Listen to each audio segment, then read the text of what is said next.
I got the time today. I'm looking for all of the fades, want all of the smoke, all of my goals inside of the scope. Good morning guys. तो day 2 at the gym. आज मैं सुबह जल्दी आ गया हूँ और बढ़िया energy रहती है यार इस जिम में। मज़ा आ रहा है मुझे तो यहाँ पे। चलो वर्कआउट करने के बाद मिलते हैं।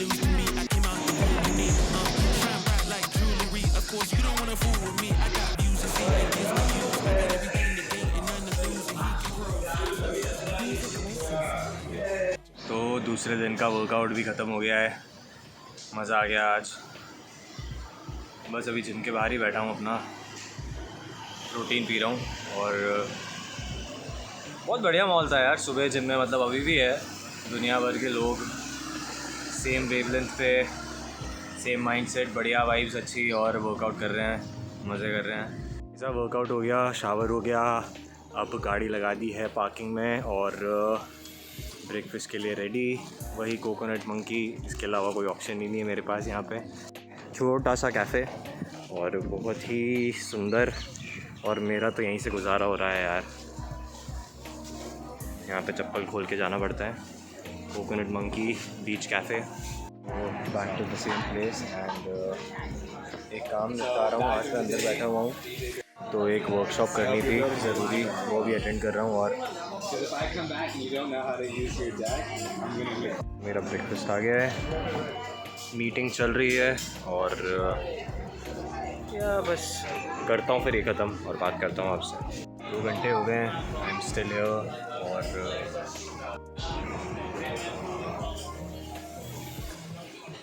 The meeting is done, breakfast is done, lunch is also done. और आप लोग बोलोगे तू रोज़ सेम कपड़े क्यों पहनता है, तो भाई मुझे फर्क नहीं पड़ता। तो अभी एक व्यू पॉइंट पे जा रहा हूँ, ग्रेव व्यू पॉइंट करके है। और यार क्या रास्ते हैं, जंगल है छोटे छोटे से, आपको दिखाता हूँ। और बस इसी में चल रहे हैं।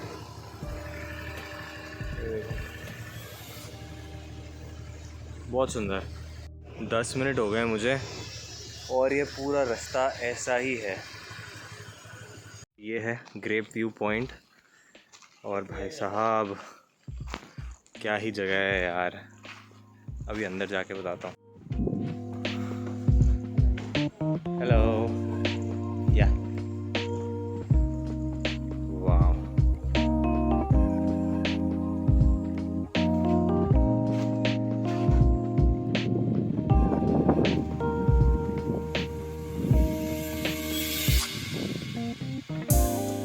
एक छोटा सा शैक बना रखा है यहाँ पर ऊपर व्यू पॉइंट। और 100 बात लेते हैं ये सारे व्यू पॉइंट्स पर।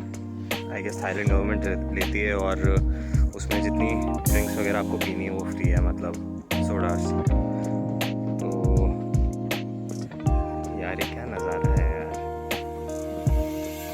सबसे ऊपर वाला डेक है,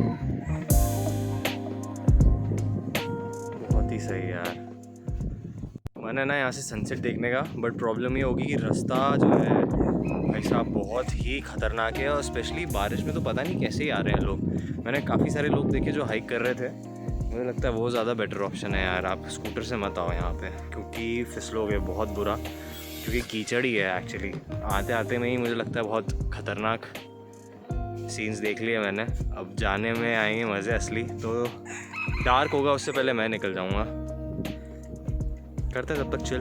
अच्छा ये कि फैंटा स्ट्रॉबेरी यहाँ पे मुझे मिली फ्री में। पहली ड्रिंक है ये जो मैं यहाँ पे पीऊँगा। मैंने शुगर छोड़ रखी है पिछले 1.5 महीने से, पर कभी ट्राई नहीं करी है यार फैंटा स्ट्रॉबेरी, तो इसलिए मैं ट्राई कर रहा हूँ। हो सकता है 2 सिप पी के फेंक भी दूँ, बट या लेट्स सी कैसी लगती है। यार जाने का मन ही नहीं कर रहा है यहाँ से।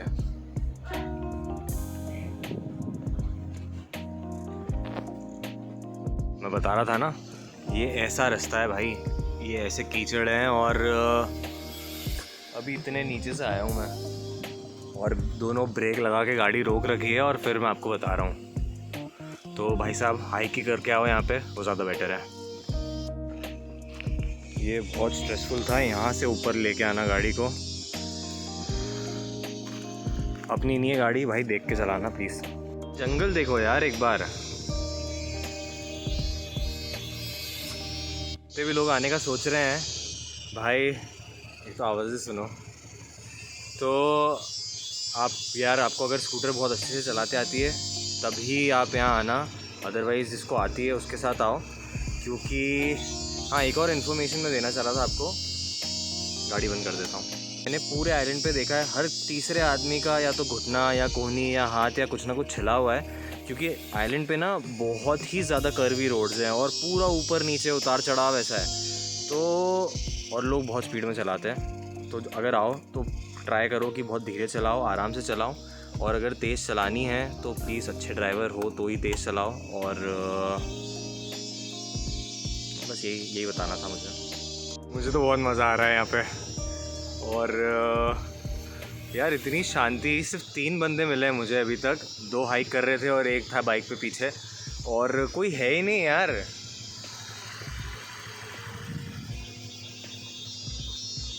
वाओ, एक और दूसरी लोकेशन। यहाँ सिर्फ बीच है और स्नॉर्कलिंग के लिए बहुत बढ़िया स्पॉट है ये। अभी इतना वेवी है कि स्नॉर्कलिंग तो नहीं कर पाऊँगा मैं, मेरे पास स्नॉर्कलिंग गेयर्स हैं वैसे अभी, बट वो हिन बोंग करके कोई जगह है ये। और यहाँ पे बहुत सारे शैक्स हैं, रेस्टोरेंट्स है। फ्रीडम बार अगर आप सर्च करोगे तो आपको ये स्पॉट मिल जाएगा। और बहुत सुंदर है यार, दिखाता हूँ रुको।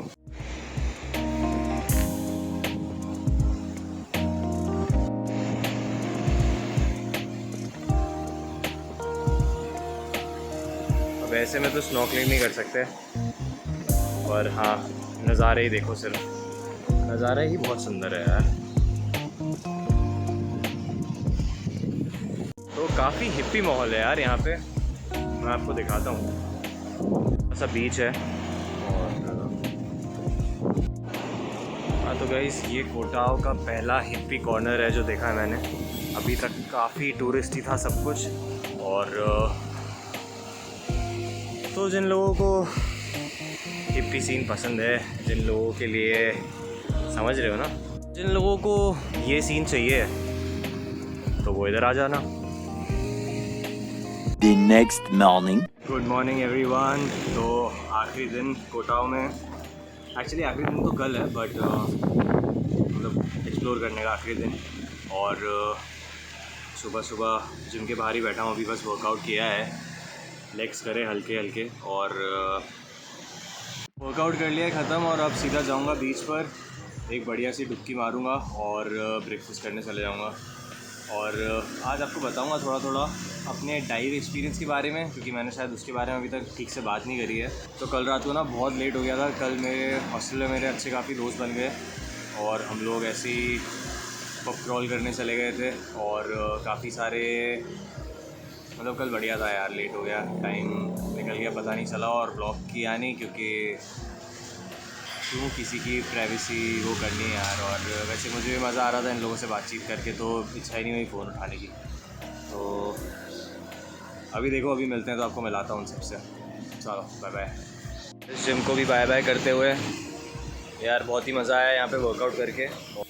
जिम से सीधा समंदर पर आ गए हैं, और यार बहुत ही तेज़ हवा चल रही है आज। एक्चुअली सुबह सुबह ना हल्की सी बारिश भी हुई, तो आप अभी यहीं से देख सकते हो कि कितनी ज़्यादा वेव्स हैं यार। ये पानी यूजुअली वहाँ तक रहता है और अभी ये यहाँ तक आ गया है, मतलब बीच बचा ही नहीं है। देखो इतना तेज़ वेव्स हैं आज। यहाँ पे वॉलीबॉल खेलते हैं लोग, तो ये पूरा ना बीच पे रहता है, और अभी यहाँ तक पानी आ चुका है। चलो नहाते हैं फिर भी। ओ भाई साहब, इसमें तो यार पॉसिबल ही नहीं है नहाना। मतलब आप देखो बीच ही नहीं बचा है, और यूजुअली ये वहाँ तक रहता है। शावर से ही काम चलाना पड़ेगा आज।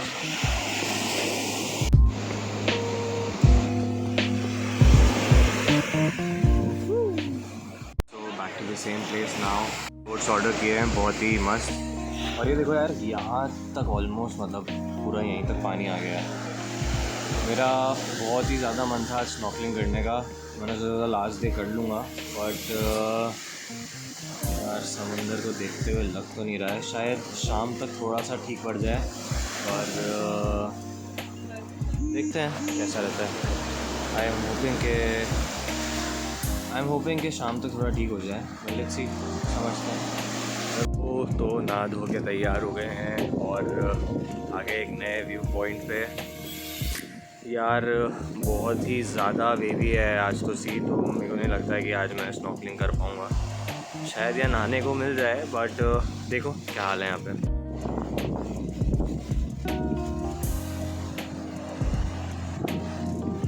यार लग तो नहीं रहा है, वहाँ पे एक दो लोग नहा तो रहे हैं, बट नहा तो क्या रहे हैं, बस बीच के पास में खड़े हुए हैं।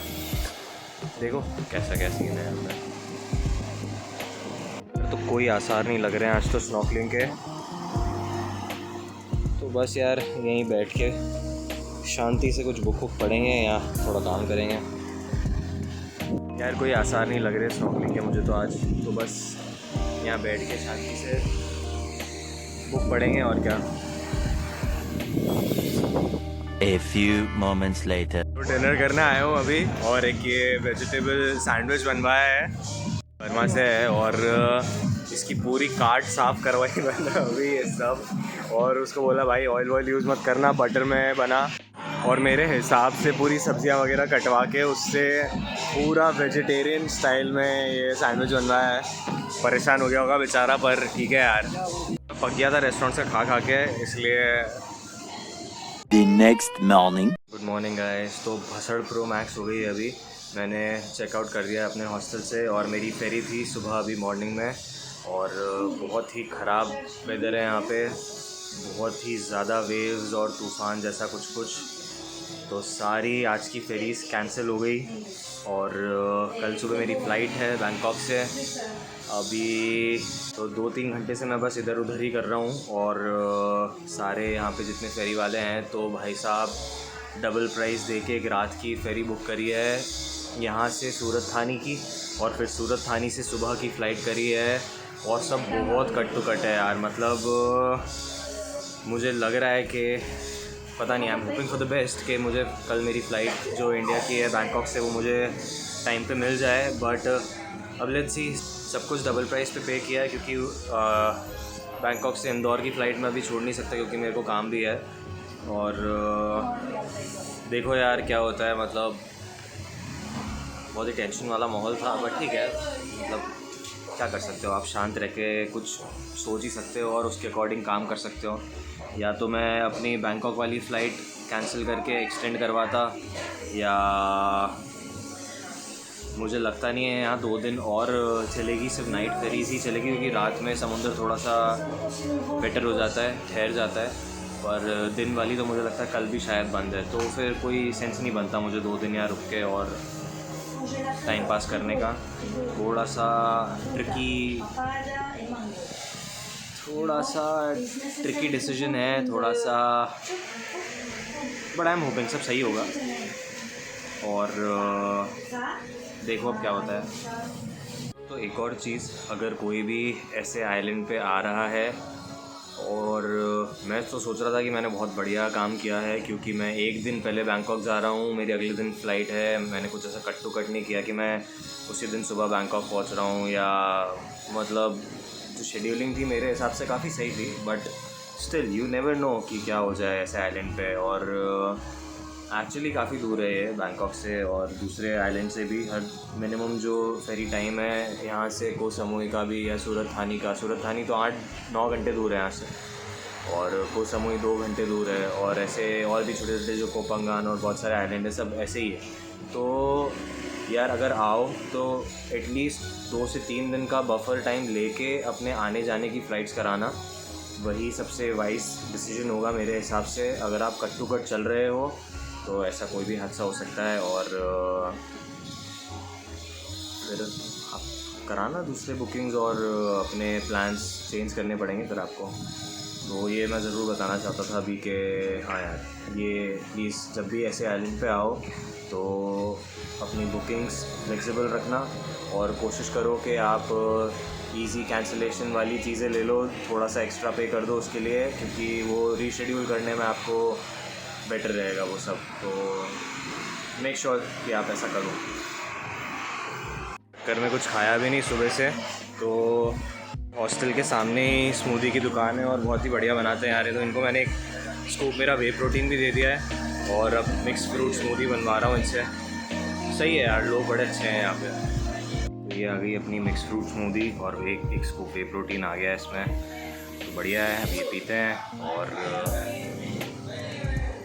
आगे बढ़ते हैं फिर। और क्या, इतने स्वीट हैं, इतनी और बच गई थी तो वो उसने सामने से लाके मुझे और दे दी, तो अब मेरे पास ये पूरा ब्रेकफास्ट हो गया है, मतलब वाह। तो यार ऐसी कुछ हालत है सी की, और आई एम होपिंग यार कि रात वाली फेरी चल जाए और ठीक से मिले मुझे, मैं पहुंच पाऊँ घर। यार ना तो मेरा घूमने का मन कर रहा है और ना ही मेरा कुछ पढ़ने का मन कर रहा है। मुझे ऐसा लग रहा है बस फेरी का टाइम हो जल्दी से। तो अभी अपने हॉस्टल के लॉबी में ही वेट कर रहा हूँ मैं, और नया कहीं चेक इन नहीं कराना क्योंकि कोई मतलब नहीं है। और यार ये देखो, ये हालत है समंदर की, तो अभी तो कहीं से कहीं तक भी जाने लायक नहीं है ये। और आई होप यार, वो वाली बोट दिख रही है ग्रीन वाली, तो ये है नाइट फेरी, इसमें मैंने कराई है टिकट। होपफुली यार ये टाइम से चले और टाइम से पहुंचा दे। हाँ, तो ये जो फेरी है यहाँ से रात को 9 बजे चलेगी और सुबह 5 बजे पहुँचाएगी सूरत थानी पियर पर, और फिर वहाँ से मुझे टैक्सी लेनी पड़ेगी। और 7:40 की मेरी फ़्लाइट है सूरत थानी से बैंकॉक, जो पहुँचाएगी मुझे 8:40 पर बैंकॉक। और फिर वहाँ पे मुझे शायद टर्मिनल मेरा चेंज करना पड़ेगा, और मेरी फ़्लाइट है वहाँ से 10:50 की बैंकॉक से इंदौर, मतलब बैंकॉक से चेन्नई और फिर इंदौर। बट कैसे भी करके मुझे 10:50 वाली फ़्लाइट पकड़नी है, तो उसके लिए मुझे एटलीस्ट 9:30 तक तो पहुंचना है, क्योंकि इमिग्रेशन वगैरह में भी टाइम लगेगा यहाँ पे। और 8:40 की मेरी ये वाली फ़्लाइट लैंड हो रही है, तो आई होप यार मैं पकड़ लूँ और सब सही टाइम से हो जाए, ऐसा मेरा प्लान है। तो लकीली मुझे कनेक्टिंग फ़्लाइट भी काफ़ी, मुझे लगता है सही टाइम से मिल गई। थोड़ी और पहले मिल जाती तो और बढ़िया हो जाता, बट लेट्स सी यार, कल का दिन ना बहुत ऐसे ठक ठक ठक ठक करके जाएगा। और ठीक है, मतलब अब जो लिखा है वो बढ़िया ही होना है। और हाँ, मैंने बुक उठाई थी अभी पढ़ने के लिए, वो मेरा बुक पढ़ने में तो दिमाग नहीं लग रहा, तो मैं आज मुझे लगता है सिर्फ टाइम पास करूँगा रात की 9 बजे तक, कुछ कंटेंट वगैरह देखूँगा, पिक्चर देख लूँगा कोई, थोड़ा दिमाग ठीक हो जाए उससे। मतलब दिमाग तो ठीक ही है, पर ऐसे बड़ी फ़्लाइट्स छोड़ने में मज़ा नहीं आता यार। और जबकि सब जब इतना मैंने वो लेके भी चला था कि चलो एक दिन पहले चले जाएंगे और ये सब, बट ठीक है, नेचर है, किसी के कंट्रोल में नहीं है, कुछ नहीं कर सकते। फिर भी I am still hoping for the best, let's see क्या होता है। शाम के 6 बज गए हैं, कुछ खाने का मन तो नहीं कर रहा है, पर 7-Eleven आ गया हूँ और 9 बजे फेरी निकलेगी, तो हल्का सा कुछ खा लेता हूँ अभी। तो सिर्फ एक ही वेजिटेरियन ऑप्शन है, एक्चुअली 2 हैं, चीज़ और चीज़। ये ले लिया है, अब इसे खाएंगे। तो ये ले लिया है, इसे ख़त्म करेंगे फटाफट, एक स्कूप वे प्रोटीन पी लेंगे और फिर शांति से बैठेंगे और वेट करेंगे अपनी फेरी में जाने का। यार फेरी के जस्ट पहले नहीं खाना चाहिए, या थोड़े टाइम पहले तक भी इसलिए नहीं खाना चाहिए क्योंकि बहुत ही चौपी रहता है सी, और नॉर्मल भी रहता है, तो भी सबको ना वॉमिट जैसा फील होता है बहुत ज़्यादा। तो आते वक्त भी ढेर सारे लोगों ने उल्टियाँ करी हैं, और जाते वक्त तो और ज़्यादा ही एक्सपेक्टेशन है कि ऑलमोस्ट सभी करेंगे, क्योंकि जिस हिसाब से हालत है अभी समंदर की, भाई साहब बहुत खतरनाक है ये। तो आई एम होपिंग मैं ना करूँ, और हो भी जाएगा तो सही फ़र्क पड़ता है, पहुँच जाऊँ सही सलामत, बस ये है मेरा फाइनल गोल आज का। तो भाई साहब ये फेरी है और पूरी भरी हुई है, ये नाइट फेरी यूजुअली नहीं होती है। और ये रहा कोताओ का पियर, और बस आधे घंटे में निकलेगी ये फेरी। और जिससे आया था वो इतनी लग्जरियस फेरी थी, और ये बिल्कुल देसी। इसके अंदर की मैं आपको दिखाता हूँ कैसा इन्होंने हॉस्टल बना रखा है अंदर। और भाई साहब मेरे हॉस्टल के ओनर ने भी ये बोला अभी रेडी फॉर द एडवेंचर, और देखते हैं क्या होता है भाई, उल्टियाँ होने वाली ढेर सारी। यार आप लोगों को दिख तो नहीं रहा होगा, बट सुबह के कंपैरिजन में ना बहुत बेटर हो गया है सी अभी, मतलब ये बोट जैसे आपको कमी हिलते हुए दिख रही होगी फ़िलहाल। तो हाँ यार, अभी थोड़ा सा कॉन्फिडेंस आ रहा है कि हाँ भाई से पहुंच जाएंगे, but still I am excited. ऐसा प्लान करो, ऐसा कुछ होता नहीं है लाइफ में बाय द वे। तो ये नया ही एडवेंचर में, ये नया एडवेंचर आ गया एक और देखते हैं कैसा जाता है। तो भाई लोग ये हाल है अंदर के, देखो पूरा हॉस्टल बना हुआ है और नीचे भी पलंग लगा रखे हैं इन्होंने, क्योंकि इसके अलावा कोई फेरी है ही नहीं पूरे आइलैंड पे अभी जाने के लिए यहाँ से बाहर। तो फुल पैक्ड और फुल ब्राइब और फुल, मेरा बेड ये वाला है, तो ये अभी भर जाएगी पूरी। और भाई अलग ही एक्साइटमेंट है यार इस जर्नी के लिए। तो ये मेरा रूम है भाई आज रात के लिए। 8 घंटे मुझे इसमें बिताने हैं और ये अच्छी बात है कि छोटा सा पंखा लगा हुआ है और चार्जिंग पोर्ट है और भाई अच्छा ही देखो हर चीज़ में क्या मिल रही है। लोग तो रास्ते में भी सो रहे हैं यार, लोग रास्ते में भी सो रहे हैं और लोग बोट के बाहर भी सो रहे हैं, मतलब टेक पे भी सो रहे हैं, ऊपर छत पे भी सो रहे हैं। तो सब ही फुल है यहाँ पे अभी। और देखो कोई बढ़िया मुसाफिर मिल जाना चाहिए बातचीत करने के लिए, कैसे टाइम पास करूँगा मैं यहाँ। नींद तो नहीं आने वाली है, आ भी जाए क्या पता, अगर समुंदर के लहरों के ऊपर डिपेंड करता है आएगी कि नहीं आएगी। ऐसा भी ये सीन है, पूरी खचाखच भर चुकी है ये और होपफुली यार मज़ा आए। तो पूरी कथा मैं बाद में सुनाता हूँ, बट हाँ फाइनली मैंने फ़्लाइट पकड़ ली है और One eternity later. हेलो। तो आखिरी बार हम मिले थे फेरी पर और उस बात को हो गए महीनों। तो मुझे बहुत फटाफट रैप अप करना पड़ेगा। एक तो ज़्यादा समय अब मैं नहीं लूँगा, मैं इंदौर में हूँ और महीनों हो चुके हैं, महीनों बीत गए हैं। मैं था फेरी पे, सोचा बहुत ख़राब फेरी होगी, बट टचवुड बहुत ही सही थी वो फेरी राइड हमारी 8-9 घंटे की, और किसी को भी सी सिकनेस नहीं हुई, कुछ उल्टियाँ नहीं हुई और समुंदर एकदम शांत, एकदम नॉर्मल हो गया। तो जैसे तैसे हम पहुँचे सूरत थानी में शेड कैब्स वगैरह चलती है, तो वहाँ से फेरी से वहाँ के पोर्ट से एयरपोर्ट के लिए कैब ली मैंने और शेड कैब ली, और उसमें एक बंदा मुझे मिल गया दिल्ली का, और वो काम कर रहा है कोटाओं में एज अ डाइविंग इंस्ट्रक्टर। भाई इतना मज़ा आया मेरे को उससे बात करके। एक तो 15-20 दिन बाद, मोस्टली 25 दिन बाद मैं हिंदी बोल रहा था किसी के साथ, क्योंकि एक इंडियन नहीं मिला है पूरे कोटाओं में। 1-2 मिले हैं बट बस हाय हेलो ही हुई है, ऐसा कुछ नहीं। बट भाई वो दिल्ली का बंदा, जो हमने बातें करी है हमारे दिल्ली इंदौर वाले स्लैंग में, प्रॉपर गाली गलौज, इतना ऐसा हल्का लगा ना मुझे सब के इतने दिनों बाद कोई दोस्त भाई जैसा मिला। और वो भी डाइविंग इंस्ट्रक्टर यार। मैंने बोला यार तू सारे पहले नहीं मिला, नहीं तो हम साथ में डाइव करते हैं। बट ठीक है, मैं कनेक्टेड हूँ उससे अब, और होपफुली नेक्स्ट टाइम अगर कोटा हो गया तो उसके साथ डाइव ज़रूर होएगी। बट हाँ, तो वो मिला, हमारी बकचोदी चल रही थी। फिर मैंने तो देखा ही नहीं, इतने सारे लोग थे। मैंने बोला अब ये देसी आदमी मिला है, इससे बातचीत होएगी। समझा कोटाओं के बारे में, कैसे चलता है, क्या चीज़ें हैं, फलाना ढिमाका बहुत कुछ, हाउ इज़ लाइफ देयर, और जितनी भी चीज़ें मेरे को लग रहा था कि हाँ 1-2 बार कभी हो सकता है शायद वापस आए डाइव करने के लिए, तो बहुत सारी क्लैरिटी मिली। फिर ऐसी बातचीत हुई, मैंने उसको बोला यार भाई देख मेरा बहुत टाइट शेड्यूल है, ये XYZ फलाना ढिमाका टाइम पे मेरी फ़्लाइट है, मेरे को ऐसे बस कट टू कट करके सब कुछ बहुत फास्ट करना है। तो उसने मुझे एक सवाल पूछ लिया जो कि बहुत ही ख़तरनाक सवाल था। उसने मुझे पूछा कि ठीक है ये सब तो, बट सूरत थानी से बैंकॉक जो तू लैंड करेगा कौन से एयरपोर्ट पे कर रहा है? And I am like Bangkok airport पे, और क्या? तो उसने बोला नहीं भाई 2 एयरपोर्ट है, कौन सा पे?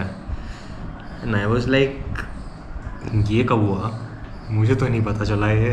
तो बोलता भाई मेरे साथ भी ऐसा हुआ है, जब मैं पहली बार आया था तब मैं भी ऐसी दूसरी एयरपोर्ट से फ़्लाइट करा के मैं समझ रहा था कि सेम एयरपोर्ट से है, बट वो दूसरे एयरपोर्ट से निकली। तो then he saw my tickets and he was like कि ये भाई डोमेस्टिक वाले पे है और DMK एंड BK के है, ये 2 एयरपोर्ट से आई गेस। तो ही वाज लाइक कि तेरी इससे है, और इस एयरपोर्ट से तो तुझे जिस एयरपोर्ट पे जाना है मेन एयरपोर्ट पे, वो 40-45 मिनट का रास्ता है। पहले ही मैं फटी में था, पहले ही मैं परेशान था कि वो वाली भी मैं पकड़ पाऊँगा कि नहीं। और उसने एक और बम गिरा दिया मेरे ऊपर। और फिर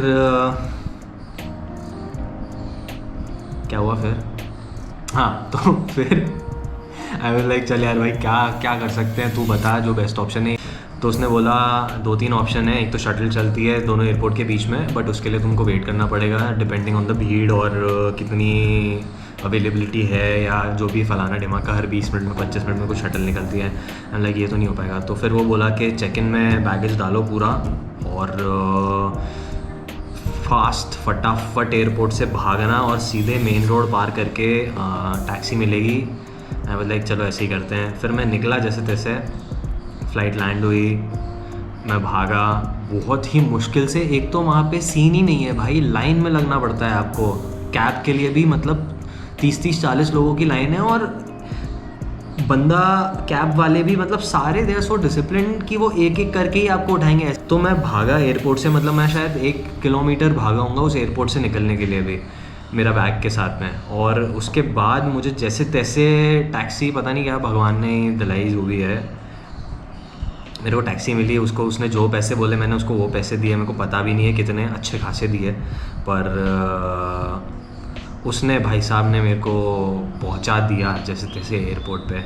चेक इन किया, फटाफट निकला है हाफते मेरे को था कि एयरपोर्ट पे भी बहुत ही सुंदर एयरपोर्ट है बाय द वे, जो मेन है स्वर्ण भूमि उनका। कुछ नहीं देखा, आई वाज लाइक मेरे पास थे तब भी 10 minute extra and I was like मैं तो नहीं घूम रहा, मैं जाके मेरे को मेरी सीट पे बैठना है, अब मुझे तभी चैन आएगा। जाके मैं बैठ गया और भाई साहब 10 मिनट तो मैंने सांस लिया आँख बंद करके, मैं शांति से बैठा वहाँ पे and I was so anxious. तो मुझे समझ में नहीं आ रहा था कि मैं क्या करूँ। तो मुझे तो करनी थी किसी से बात। मेरे पास में एक सर बैठे थे और मैंने उनसे कोई बुक पढ़ रहे थे वो इन जनरल। तो आई वाज लाइक कि क्या करो, लेट्स ब्रेक द आइज। मैंने कहा sir what are you reading? And he was like I was saving this for a long time for my trip to India. And I am like wow sir tell me more, फलाना ढिमाका जो भी conversation हुई। और उसके बाद मुझे पता चला that gentleman is from London, he is some 75 years old और बहुत ही बड़े राइटर हैं, रॉबर्ट सीगर करके, एंड फिलॉन्थ्रोपिस्ट एंड क्या क्या businessman, and now he is an investor in फलाना ढिमाका। बहुत सारे अचीवमेंट्स उन्होंने बताए और क्या कॉन्वर्सेशन हुई है हमारी। एंड ही वॉज लाइक कि आई वॉज लाइक कि ये मेरी फ़्लाइट छूटने वाली थी, मैंने जैसे तैसे पकड़ी है। ही वॉज लाइक मैंने अभी सीट चेंज करी तुम्हारे आने से 10 मिनट पहले। बोले मुझे जो मेरी सीट थी वो पसंद नहीं आ रही थी। सो आई वॉज लाइक कि मैं दोनों माइल साइड पे बैठे हुए थे, वो मेरे पास में भी कोई बैठा हुआ था बंदा, बट मेरा उससे ध्यान नहीं गया। मेरी इनसे 3 घंटा पूरे फ़्लाइट, 3.5 घंटे में पूरी फ़्लाइट में हमने बातें करी हैं about business, about life, about travelling. उन्होंने बताया मुझे कि when he was 23 years old वो स्कॉटलैंड से हिचहाइक करके इंडिया आए। एंड आई वाज लाइक ये कैसे, मतलब। तो मैंने पूरी कहानी सुनी उनकी, मेरे को बहुत मज़ा आया। मैंने उनको मेरी कुछ कहानियाँ सुनाई ट्रैवल की, एडवेंचर्स की, ऐसे इन जनरल लाइफ की। He was very impressed and he was very much into the conversation और बहुत बातें हुई, we exchanged numbers, we exchanged details and now we are connected. I keep texting him business से related कुछ questions होते हैं या कुछ बातचीत होती है। तो मतलब and I'm so thankful कि ये सब हुआ और उन्होंने भी अपनी सीट चेंज करी। मतलब जैसे तैसे मैंने ये फ़्लाइट पकड़ ली and I got to meet this guy यार। वो उन बंदों में से एक है जो शायद मुझे जीवन भर याद रहेंगे कि मैं एक ऐसे इंसान से मिला। और उनका भी लेओवर था चेन्नई एयरपोर्ट पे, और फिर उस लेओवर में भी हमने 3-3.5 घंटे बैठ के बात करी है। और 75 ईयर्स के हैं 75 ईयर्स के हैं और पिछले साल उन्होंने स्काई डाइविंग का कोर्स किया है। मतलब जस्ट इमेजिन कि वो बंदा किस लेवल पे है और किस लेवल से अपनी लाइफ जी रहा है या किस तरह से अपनी लाइफ जी रहा है। And he is travelling, he is having fun, he is doing his own business. उनका लंदन में ऑफिस है, घर है, और इतना इंस्पिरेशनल था मतलब मेरे लिए तो वो कॉन्वर्सेशन। तो कि मैं अभी तक मेरे दोस्तों को उस कॉन्वर्सेशन के बारे में बताता हूँ और मैं वैसे ही खुश हो जाता हूँ उनके बारे में बात करके। तो बहुत ही मज़ा आया और ये ऐसे तैसे मैं पहुँचा। तो मुझे रिकॉर्ड करने का टाइम मिला नहीं था उस समय, तो मैंने फाइनली महीनों बाद, बहुत लोग मुझे धक्का मार रहे हैं, पुश कर रहे हैं कि प्लीज़ डालो जो भी तुम रिकॉर्ड करके आए हो। मैं वाज लाइक ठीक है, मैं जैसे तैसे अब तो मुझे डालना ही है, अब मैं डाल ही दूँगा। पर ठीक है, कोई देखेगा नहीं देखेगा, I don't know, I don't care. मतलब I do care but I don't know कि कोई देखेगा कि नहीं, बट ठीक है। तो ये तो थी वहाँ से आने की कहानी। हाँ, तो मोटा मोटा मैं सम अप कर देता हूँ। अगर कोई इंटरेस्टेड है कोटाओ में जाकर स्कूबा डाइव का कोर्स करने के लिए, ओपन वाटर, एडवांस या एडवांस एडवेंचर्स या और भी उससे आगे भी बहुत सारी चीज़ें हैं, बट मैं एडवांस तक का आपको बता देता हूँ। बहुत ही फास्ट, बहुत ही जल्दी, बहुत ही सिंपल लेमैन लैंग्वेज में कि आपको कुछ नहीं करना है। आपको तो सीधे फ़्लाइट्स करनी है। नियरेस्ट एयरपोर्ट जो है वो बैंकॉक है या सूरत थानी है या फिर को समोई है और फुकेत है, बहुत सारे हैं, बट इनमें से जो मैंने पहले 3 बताया उसमें से आप कोई सा भी नियरेस्ट एयरपोर्ट से अपनी फ़्लाइट बुक कर लो, इंडिया से या जहाँ से भी आपको करनी है। उसके बाद सीधे फेरी है टू कोटाओ, हर जगह से ऑलमोस्ट थाईलैंड में, तो वहाँ से आप फेरी लेके पहुँचो कोटाओ। और बहुत हॉस्टल्स हैं, एंडलेस, आई गेस 70 के अराउंड डाइविंग स्कूल्स है, तो वहाँ कोई आपको प्रॉब्लम नहीं होनी चाहिए। हाँ, जब पीक सीज़न हो तब बुकिंग कर लेना, ऑफ सीज़न में आपको सब कुछ फ्री मिल जाएगा। 1 दिन का स्टे ज़रूर कर लेना हॉस्टल का अगर पहले जा रहे हो तो, क्योंकि सीज़न में जैसे मुझे भी बहुत टाइम लग गया था हॉस्टल का कमरा ढूंढने के लिए। कोर्सेज अवेलेबल थे सबके पास, बट किसी के पास अनफॉर्चुनेटली रूम नहीं थे, बट जैसे जैसे करके मुझे मिल गया। मोस्टली 1 दिन का रूम कर लेना, उसके बाद अपना स्टे सॉर्ट कर लेना वहाँ पर जाके। और सिंपल है, ओपन वाटर 3 दिन का कोर्स होता है। आपको 3 दिन में वो बेसिक डाइव करना सिखा देते हैं, अच्छी सुंदर सुंदर डाइव होती है। 1 दिन का पूल सेशन होता है, ये सब मैंने बताया था। उसके बाद मैंने मेरा एडवांस कोर्स भी कर लिया जिसमें एक नाइट डाइव होती है जो कि लाइफ चेंजिंग है। आपको वो करनी चाहिए अगर आपको पसंद है और आप कुछ थोड़ा सा थ्रिल एक्स्ट्रा ज़्यादा ढूंढ रहे हो तो नाइट डाइव करे बिना आना ही मत कोई भी प्लीज़। वो भी 2 दिन का है, बेसिकली 5 दिन में टोटल कोर्स हो जाएगा। हो सकता है किसी दिन मौसम कुछ ख़राब हो तो 1 दिन एक्सटेंड हो जाए। हाँ, बस यही है, मतलब बाकी तो YouTube पे हर ज़माने भर की इन्फॉर्मेशन है। इतनी डिटेल इन्फॉर्मेशन देके मैं क्या ही करूँ। और चाहिए तो मुझे DM कर दो, मैं भेज दूँगा। अब मोटी मोटी प्राइसिंग की अगर मैं बात करूँ तो 7,000 बात से लेकर 12,000 बात तक के कोर्सेज़ हैं, depending on the season and depending on आपका कौन सा क्लब है उसके ऊपर। तो मेरा जो ऑन एन एवरेज पड़ा है वो 9-9,500 बात का एक कोर्स पड़ा है मुझे, और मैंने 2 कोर्सेज़ किए हैं। तो अगर INR में बोलें तो 25,000 रुपये का ऑन एन एवरेज आप एक कोर्स लेके चलो आपका, जिसमें आपको वहाँ पे रहने के लिए भी मिल जाएगा हॉस्टल्स में। वो कुछ मील्स भी देते हैं डाइविंग के टाइम की, और पूरा diving course and app related या जो भी चीज़ें आपको चाहिए फ्री में वो आपको स्नॉर्कलिंग और फलाना ढिमाका जो भी एक्टिविटीज़ है उसकी भी बहुत सारी चीज़ें वो दे देते हैं। तो ऐसा है। तो मैंने 2 कोर्सेज़ किए थे तो मुझे 50 से 60,000 के बीच में वो पड़े थे। दूसरे कोर्स पे वो आपको डिस्काउंट भी दे देते हैं, तो वो एक अच्छी चीज़ है। अगर आप दोनों कोर्सेज सेम टाइम पे सेम ही जगह से सेम क्लब से कर रहे हो तो देन आस्क फॉर डिस्काउंट और वो आपको डिस्काउंट देंगे। पहले से बुक मत करना दोनों कोर्सेज, फर्स्ट कोर्स ही बुक करके जाना। फिर वहाँ देखो कभी आपको अगर आपका क्लब पसंद नहीं आ रहा है तो बहुत अच्छे और बहुत बढ़िया ऑप्शंस हैं, तो आप वो सिलेक्ट कर सकते हो। आपका अगर वहाँ पे कोई दोस्तों का ग्रुप बन जाता है हॉस्टल्स में and if you want to do scuba diving और the next course with them, तो फिर आप वो चूज़ कर सकते हो। आप एक जगह बंद कर नहीं रहोगे। सो बेसिकली 25,000 रुपये का एक कोर्स का बजट लेके चलो। और अगर आपको चुल है करने की तो मोटी मोटी चुल तो ओपन वाटर डाइविंग में भी निकल जाती है कि आपको सिर्फ डाइविंग का एक्सपीरियंस लेना है या एक सर्टिफिकेट चाहिए। मुझे एडवांस करना ही था, मुझे बहुत टाइम से करना था ये, और मुझे नाइट डाइव भी करनी थी। Also I want to explore all the other diving places in the world, इसलिए मैंने एडवांस कर लिया ताकि मेरे पास कोई लिमिटेशंस ना हो आगे जाके कहीं पे डाइव ना करने की। अब ये महीनों बाद मैं बना ही रहा हूँ तो ये एक और न्यूज़ मैं आपको दे दूँ कि खैर मुझे ये नहीं पता है कि मैं ये कितना करूँगा या कितनी बार ऐसे वीडियोस या व्लॉग्स बना पाऊँगा, बट तो जो अब मैं नेक्स्ट करने वाला हूँ वो अभी तक की मेरी लाइफ की सबसे टफेस्ट, सबसे ज़्यादा चैलेंजिंग और सबसे मेरे लिए मज़ेदार चीज़ होने वाली है, जो कि बता दूँ क्या अभी कि चलो मैं बता देता हूँ ताकि अगर कोई देख रहे हो तो वो प्लीज़ कमेंट कर देना कि प्लीज़ हाँ ये भी डालना। खैर मैं रिकॉर्ड कर तो रहा हूँ बहुत ही कम, बट मैं करने वाला हूँ इस साल नवंबर में आयरनमैन 70.3 गोवा, और उसके लिए मैंने रजिस्टर कर दिया है और बहुत सारी प्रेप चल रही है, उसकी ट्रेनिंग चालू हो गई है, उसकी मेहनत बहुत तगड़ी चल रही है बेसिकली। आयरनमैन जिनको भी नहीं पता है सर्च कर लो प्लीज़। ट्रायथलॉन होता है बेसिकली, तो स्विमिंग है, साइकिलिंग है, रनिंग है। स्विमिंग होती है समंदर में, फिर इमीडिएटली साइकिलिंग करनी होती है, फिर रनिंग करनी होती है। तो 70.3 आयरनमैन आप डालोगे गोवा तो आपको डिटेल्स आ जाएंगी कि कैसा कैसा क्या क्या कितना कितना होता है। तो हाँ, तुम्हारा भाई वो करने वाला है इस साल, और बहुत ही तगड़ा इवेंट है, बहुत ही मज़ा आने वाला है। तो प्लीज़ अगर आप चाहते हो कि मैं उसकी भी जर्नी रिकॉर्ड करके डालूँ तो प्लीज़ कमेंट कर देना, कुछ भी लिख दो, आयरन मैन 70.3 लिख दो, तो मैं खुद को पुश करूँगा कि मैं ये करूँ। अदरवाइज़ मेरे शायद बस की है नहीं ये सब चीज़ें, बट ठीक है। तो अगर आपको चाहिए कि मैं वो चीज़ रिकॉर्ड करूँ और डालूँ तो प्लीज़ कमेंट करना, तो मुझे ऐसा लगेगा कि हाँ मुझे कुछ तो सपोर्ट मिला है यहाँ से, और फिर मैं थोड़ा सा और रिगरसली मेहनत करके और थोड़ा सा अच्छा करने की कोशिश करता हूँ अपनी यूट्यूब जर्नी पे, होपफुली।